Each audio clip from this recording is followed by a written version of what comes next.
nanonood kami ng Orca. Ayan, the yellow killer whale.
Showing off their size, speed, power, and problem-solving abilities.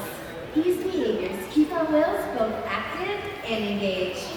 Seaworld's killer whales have inspired generations to care about our natural world, and we're excited to share their stories with you today. Killer whales are the ocean's top predator. They use cooperation and communication, not just size and strength, to take their place at the top of the ocean's floor.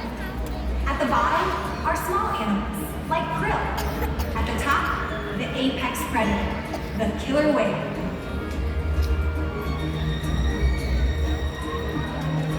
Killer whales are as big as a bus, faster than an Olympic swimmer, high flying and powerful. We're going to see all of that today, and more.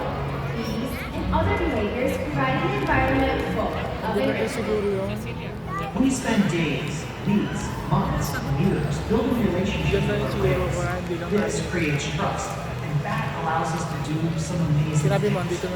For example, when you visit the doctor, you present your arm to draw blood, or step on the scale to see how much you weigh. It's much the same with our whales. Throughout today's experience, you'll see the killer whales moving together in unison. These synchronized behaviors help strengthen social bonds and allow them to problem solve as a group. This is just one of the reasons why they're known as the ocean's top predator. Their scientific name is Orca. Their common name is killer whale, and each of our 5 whales have their own personal names. We have our 3 females, Takara, Sakari, and Kamea.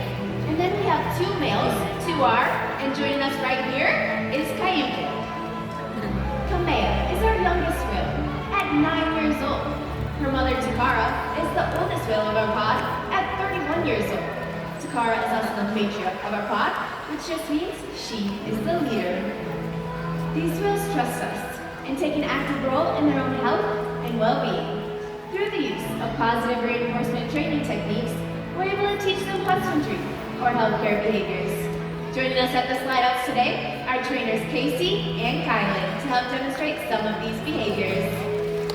Thanks, Rob. Hey, everybody. I'm over here with 30-year-old Kayukin, who is the largest member of our killer whale pod. So one of the first behaviors that we teach the whales is called a fluke present, where as you can see, the whale presents their tail flukes to the trainers. A fluke present not only allows us to look over the whale's entire body, but it gives us access to the easy-to-see shallow veins that run on the underside of their tail flukes. Our veterinarians are able to collect a blood sample from these very veins at least once a month during their monthly physical, and the whales are conditioned to remain calm throughout the entire procedure. Throughout today's presentation, you'll notice that we're giving the whales tail rubs or maybe even back massages. The whale's skin is very sensitive, and this is just one of the many ways that we can build our relationships with the killer whales. That's right, Casey. I'm on the other side of the pool where Kayan is about to join me to demonstrate another important diagnostic tool, which is being able to get each of the animal's weights. Every Tuesday morning, we ask the whales to slide up onto a whale-sized scale, just like he is demonstrating right now. Now, you might notice that a large portion of his body, from his dorsal fin all the way down to his tail flukes, is still in the water. This area is called the peduncle, and it's a set of large and powerful muscles that can weigh several hundred pounds. So in order for us to get an accurate weight on each of the whales, we simply ask them to lift their tail up. And just like that is how I know that as of this past Tuesday, Cayuga is weighing in at 9,510 pounds. Now it's important we get each of the animals' weights because we want to make sure our younger whales, like Sequoia and Kamea, are growing properly, and our older whales, like Cayuga here, are maintaining a healthy weight. All of these healthy behaviors ensures that the whales are healthy and thriving. And the care isn't just physical. Mental stimulation and play are vital, and we surprise and engage with our whales at every opportunity. Play is how killer whales teach their young to hunt. And for the adults, play is important too. It seems that they just enjoy having fun. Making time for play is an important part of life for killer whales, and for us. Hey everybody, I'm down here at the class with my new friend Arnoff, and we are spending time with Cayuga again. Alright, but you can turn back this way. So killer whales learn by observing and mimicking, and they'll learn from their mom and dad, from other members of the pod, different behaviors. Here at Seaworld, they'll even learn and they'll follow us with different behaviors, alright? So you ready to play a little game of follow the leader with Cayuga? Yeah, alright. So remember that first hand signal, you're going to stick that hand all the way up in the air and give him a nice big wave. Perfect! Very nice! As you can see, Cayuga can see really well. They have very good eyesight, and at times we'll even see them leaping out of the water to get a good look at their surroundings. Sometimes spy hopping out, but we're going to ask Cayuga to demonstrate that right now with the behavior that we call a sighting bow. Remember that second hand signal we're going to point at it? Other hand, other hand. Perfect! All right, 1, 2, 3. Awesome! Great job. He saw you. You can come all the way up here so you can get a really good look as he dives all the way down to the bottom of the pool. See him right there? He's using those powerful tail flukes to lift his body up and out of the water.